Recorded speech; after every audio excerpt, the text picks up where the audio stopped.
we decided, hello, hi, we've decided to do the call for equality.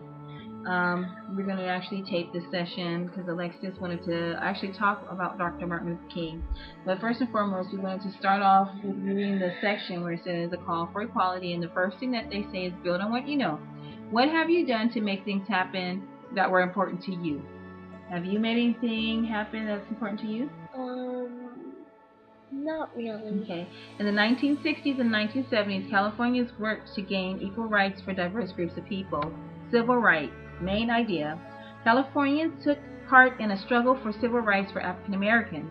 African American veterans had fought bravely during World War II, yet when they came home, they were still faced with discrimination.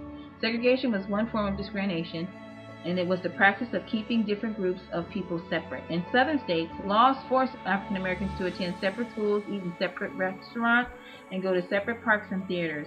Many people in California also refused to respect the rights of African Americans and citizens of other racial groups.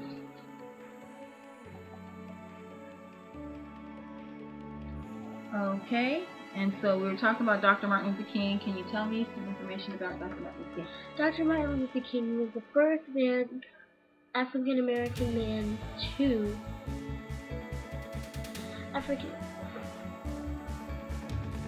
Dr. Martin Luther King was the first African American man to say, "I have a dream to help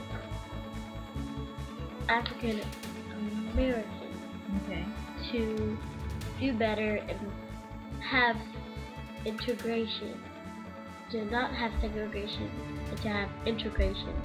But sadly, he was shot by a Caucasian man. So, but that was really not really good, because I was watching a video of Martin Luther King, and we saw how other people that didn't accept African American people, actually the police would actually go out and have they would have a big water tank, and they would actually spray all the African American people. And sadly, some of those people died because the water force was too much on their body. And that's what I know about Martin Luther King. But before he died, he was able to, in front of all the people in that town, everywhere that he was in, he was able to say his speech that he has dreamed, and to help every African American person out there. Awesome. Now it says that Dr. Martin Luther King, a minister from Georgia, was a leader in the fight for civil rights, as you say. And civil rights are the rights that countries guarantee their citizens. In the United States, the Constitution lists these rights. They include the right to vote and to be treated equally by law. Now, Dr. Martin Luther King Jr. urged people to use nonviolent protests to work against segregation. Nonviolent protest, what do you think that means? Nonviolent protest. Actually, really, nonviolent protest is to have people not to fight other people while they're trying to protest. Okay. And if I may say, actually some other people that their families weren't really nice to African Americans, they actually joined the African Americans for equality. Yes. This movement actually reached all nationalities and languages. And people came and helped. Some people were too scared to help because, they would come after them, because that whole time African Americans would everything got better, but things were still bad because they would have to take care of the other people's child, as I've seen, and actually my great aunt, and her name is Flossie. She worked. Where did she work? Doctor. She was their maid and nanny. She worked in Oklahoma. In Oklahoma, she worked actually in a Caucasian family home as a nanny and maid. And she had to take care of their children. She worked for a doctor, and she had to take care of his wife and his children. And I think she took care of them for a very long time. I think until she passed away, she took care of them. Yeah. Wait, what? How old was she? She was almost 12. No, was she? No. Was she not? No, it was just type of work that they allowed at that time. That was the only work that they gave African American people. They couldn't work anywhere else. Maids, butlers. Had to be maids, butlers, nannies for the children, dishwashers. Well, they were basically the carer of the. They were actually the person who had the home, because they were not really doing anything but working. The mothers don't take care of their children. They didn't take care of the children back then. But now things have came to better things, and let's get back to the book, and that was very good, and I really thank you for sharing. That's a lot of information that you remembered. Now we're talking about nonviolent protesting, which the book states is the way to bring change without using violence. So you're right. And it says people marched in large groups or refused to spend money in places that practice discrimination. These protests led the federal government to pass the Civil Rights Act in 1964. This act made discrimination illegal in public places. California's government also passed laws against discrimination in California. In 1963, lawmakers said it was illegal to refuse to sell or rent a house to a person because of race. However, many Californians did not agree with this law. The following year, citizens voted to overrule it. This event and other acts of discrimination angered many people, and in 1965, riots broke out in Watts, which is the Watts riot, a mostly African American community in Los Angeles. Living conditions in Watts were poor. It was crowded, and many residents did not have jobs. After 6 days, the riot ended. Local leaders worked to rebuild Watts. They built new hospitals, libraries, and bus lines. In 1970, Los Angeles schools were ordered to end segregation. Now, what did California lawmakers do to try to end housing discrimination? They tried to. Well, I think they tried. It says that the lawmakers said that it was illegal to refuse to sell or rent a house to a person because of race. So that was what they did. Okay, so lawmakers said it was illegal to. It was lawmakers. Lawmakers said that it was a. Okay, so it says here in this book. It says in 1963, lawmakers and it was said that it was illegal to refuse to sell or rent a house to a person because of their race. However, many Californians did not agree with this law. The following year, citizens voted to overrule it and event the other acts of discrimination. Angered many people. In 1965, riots broke out in Watts and mostly African American community in Los Angeles. Living conditions in Watts were poor. It was crowded, and many residents did not have jobs. And after 6 days, the riots ended. The local leaders worked to rebuild what the build was. They built new hospitals, libraries, and bus lines. In 1970, in Los Angeles, schools were ordered to end segregation. And I was 70 years. And my mom was actually born in 1970. That means that she was. I was a baby, but when I was in the third grade in '73, when they started to segregate our school, and it was very hard because I would see the kids beat up the Caucasian kids. So it was kind of a hard situation. Okay, so my mom says that when she was in the third grade, they were starting to segregate the schools, and it was very hard to see.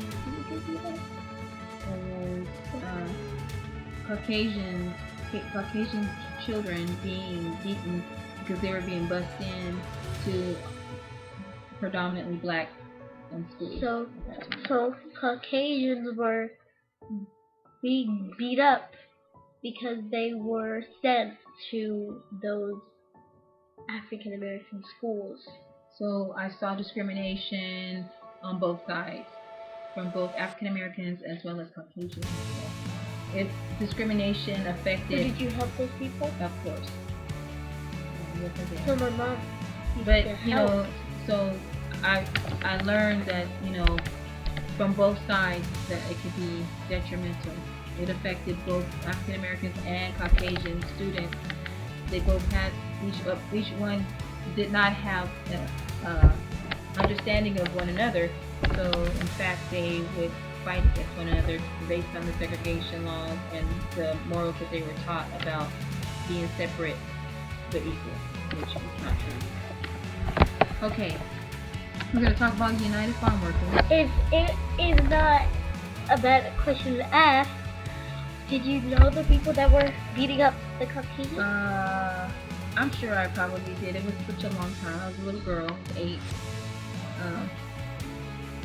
They weren't any friends of mine, but they were kids in the neighborhood. They were just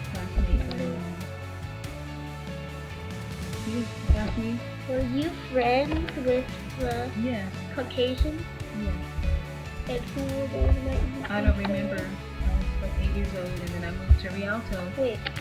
After I left, it was a boy. No. It was a little boy.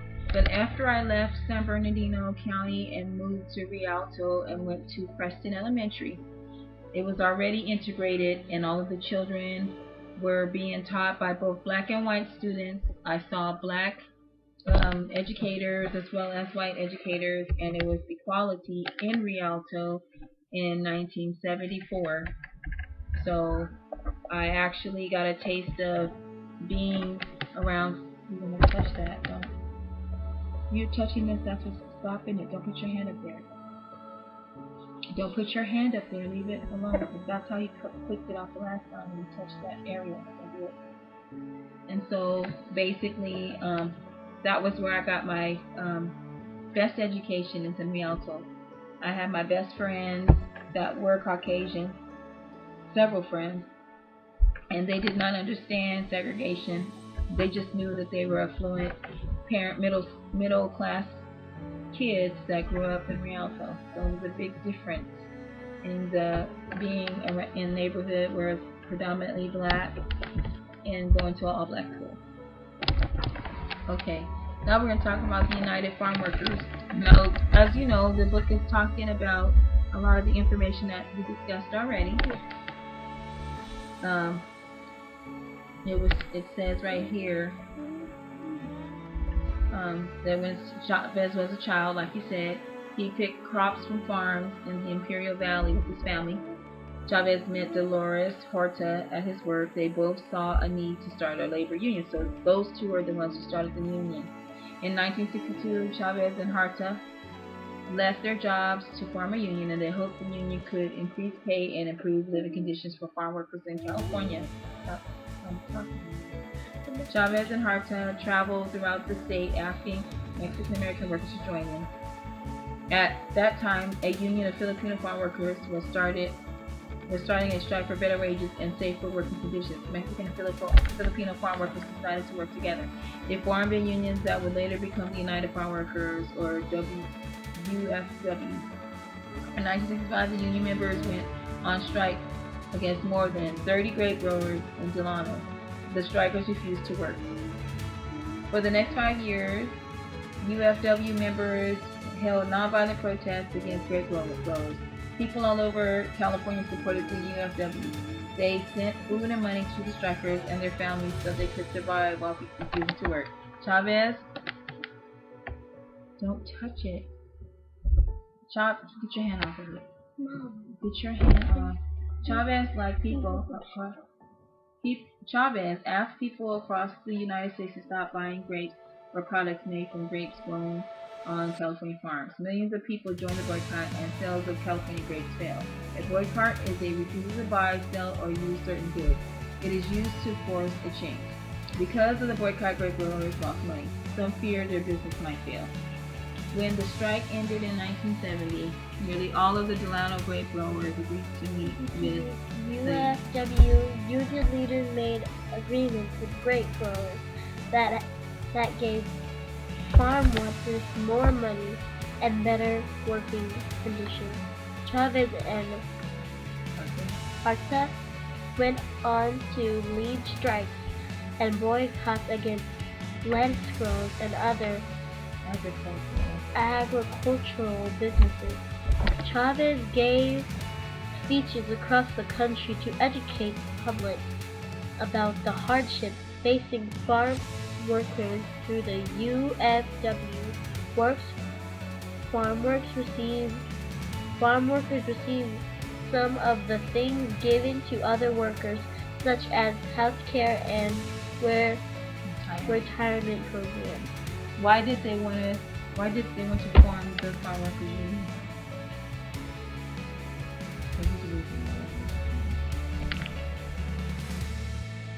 They formed a union.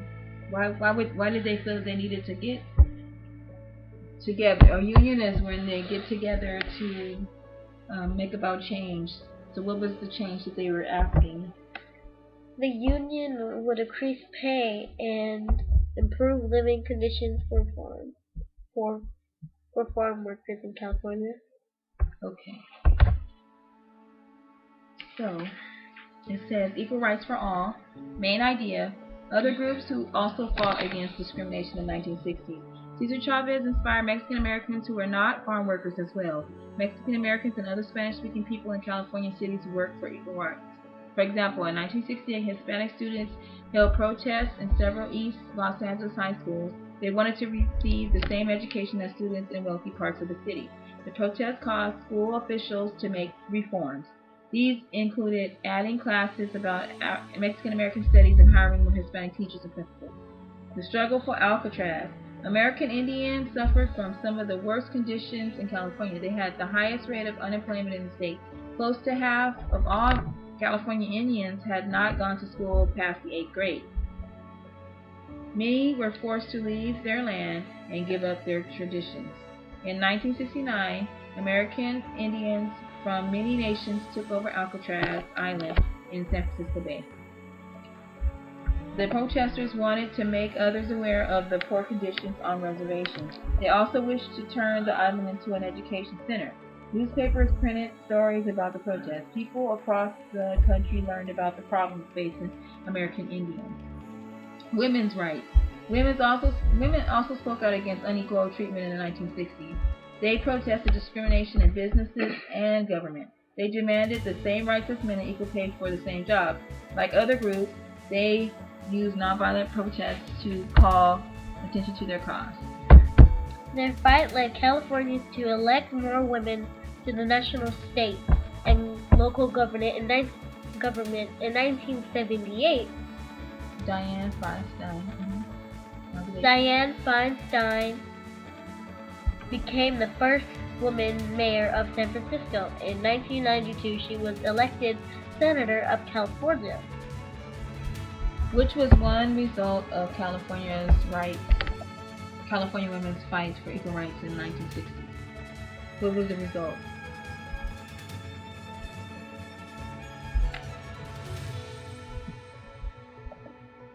Their fight led Californians to elect more women to the national, state, and local government in 1978. Dianne Feinstein became the first woman. Dianne Feinstein became the first woman mayor of San Francisco in 1932. She was elected senator of California. That's awesome. Lesson summary. In the 1960s and 70s, African Americans, Mexican Americans. In 1960s and 1970s, African Americans and Mexican Americans, American Indians, and women fought for equal rights. Martin Luther King Jr. led African Americans to fight against segregation. Caesar Chavez helped farm workers form a labor union. Why it matters. The fight for equal rights gave the Californians better lives and great opportunities. Many Californians, not just. Okay, so that's the end of that lesson for today. And now we're going to work on workbook to see, what we're going to put in our worksheets on this.